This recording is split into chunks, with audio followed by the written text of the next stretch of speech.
دين الإسلام كن ديني كمال سرامك كم دين فدتي شكيد ملي جنة لك دين الإسلام كن ديني كمال سرامك كم دين فدتي شكيد ملي جنة لك.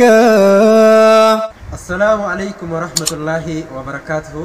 hordoftoota kabajamtoota kenna kan chaanaala Nuuru Salaam TV irraa nu daawwachaa jirtan nageenyi kenna kan jaalalaa kan kabajaa bakkuma jirtanitti isin dhaqqabu isiniin jenna.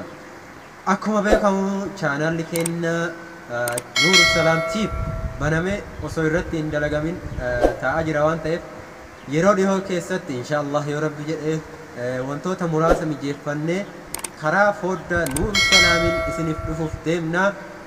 isin haga sanii chaanaalli kenna banamee jira ammaaf subscribe inni qabus xiqqoodha waan ta'eef viidiyoon muraasni irra gadhiifamee jira like akka nu gootan akka nu jajjabeessitan isiniin jenna.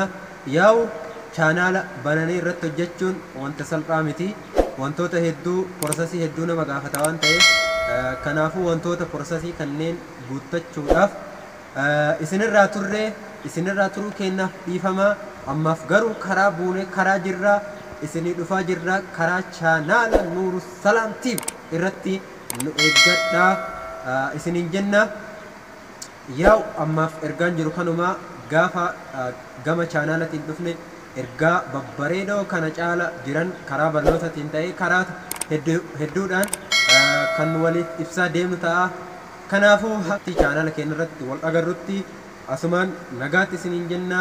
والسلام عليكم.